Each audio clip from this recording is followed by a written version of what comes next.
High court assistant എക്സാമിനെ പറ്റി നിങ്ങൾക്കറിയാമായിരിക്കും.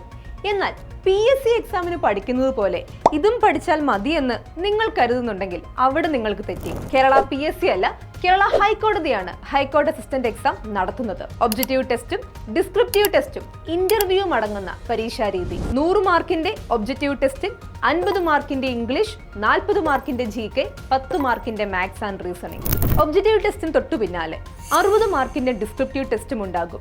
ആദ്യ കടമ്പ എന്ന നിലയിൽ ഒബ്ജക്റ്റീവ് ടെസ്റ്റിന് ആളുകൾ കൂടുതൽ ശ്രദ്ധ നൽകുമ്പോൾ 60 മാർക്കിന്റെ ഡിസ്ക്രിപ്റ്റീവ് ടെസ്റ്റ് ആണ് നിങ്ങളുടെ വിജയം നിർണ്ണയിക്കുന്ന ക്രൂഷ്യൽ ഫാക്ടർ. ഒബ്ജക്റ്റീവ് ടെസ്റ്റിനും ഡിസ്ക്രിപ്റ്റീവ് ടെസ്റ്റിനും ഒരേപോലെ പ്രാധാന്യം നൽകുന്ന പഠന രീതിയും ഒപ്പം കോംപ്രിഹെൻഷൻ, ഷോർട്ട് എസ്സേസ് എന്നിവ അടങ്ങുന്ന ഡിസ്ക്രിപ്റ്റീവ് ടെസ്റ്റിനു വേണ്ടി എഴുതി പഠിക്കാനുള്ള പരിശീലനവും അടങ്ങുന്ന ഒരു സ്റ്റഡി പ്ലാൻ ആണ് ഈ പരീക്ഷയ്ക്ക് നിങ്ങൾക്ക് ആവശ്യം. പരിമിതമായ സമയം കൊണ്ട് എങ്ങനെ ഇങ്ങനെ പഠിക്കാമെന്ന ടെൻഷൻ നിങ്ങൾക്കുണ്ടോ?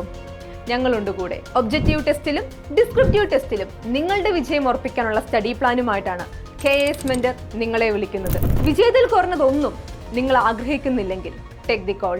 2022 439 131 പേർ, 2024 258 66 പേർ.